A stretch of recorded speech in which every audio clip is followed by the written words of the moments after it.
Viewers আসসালামু আলাইকুম। মেহেদী হাসান মিরাজ আসলে কি এলপিএল এর সুযোগ পেয়েছেন কি না তা জানুন ভিডিওর বাকি অংশে। বাংলাদেশের ক্রিকেটে বর্তমানে সেরা একজন অলরাউন্ডার হচ্ছে মেহেদী হাসান মিরাজ। তিনি একাধারে যেমন ভালো বল করতে পারে ঠিক তেমনি ভালো ব্যাট করতে পারে। বাংলাদেশের ক্রিকেটে তার অবদান অপরিসীম। আর এদিকে বিভিন্ন লিগে বাংলাদেশের অনেক প্লেয়ার যাওয়ার কথা শুনি, তেমনি একটি কথা হচ্ছে মেহেদী হাসান মিরাজ সম্পর্কে। মেহেদী হাসান মিরাজ আসলে কি শ্রীলঙ্কান প্রিমিয়ার লিগে খেলতে গেছেন কি না, এই বিষয়টা কতটুকু সত্য তা জানুন। মেহেদী হাসান মিরাজ একজন ভালো মানের প্লেয়ার, তাকে এলপিএল এর সুযোগ দিলে আসলে খারাপ কিছু হবে না। তার কাছ থেকে ভালো কিছু আশা করতে পারবে এলপিএল এর ফ্র্যাঞ্চাইজিরা। কিন্তু আসলে কি মেহেদী হাসান মিরাজ এলপিএল এ ডাক পেয়েছে? নেট দুনিয়ায় মেহেদী হাসান মিরাজকে নিয়ে যে গুঞ্জনটি শোনা যাচ্ছে তা কি আসলে সত্যি? না, আসলে তা সত্যি নয়।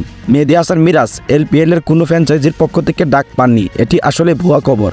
নেট দুনিয়ায় যে খবরটি আপনারা শুনতে পাচ্ছেন এগুলার কোনো ভিত্তি নেই। সুপ্রিয় দর্শক, মেহেদী হাসান মিরাজ যদি আসলেই এলপিএল এর সুযোগ পেত তাহলে আপনাদেরকে জানানো হতো। যেহেতু এখনো মেহেদী হাসান মিরাজ এলপিএল এর মতো আসরে সুযোগ পায়নি, তাই এটি নিয়ে বাংলাদেশের স্বীকৃত গণমাধ্যম এখনো কোনো নিউজ করেনি। যদি নিউজ করত তাহলে আপনারা অবশ্যই শুনতে পেতেন। সুপ্রিয় দর্শক, এসব গুজবে কান না দিয়ে যারা সঠিক তথ্য দেয় তাদের খবর শুনুন এবং আমাদের পাশেই থাকুন।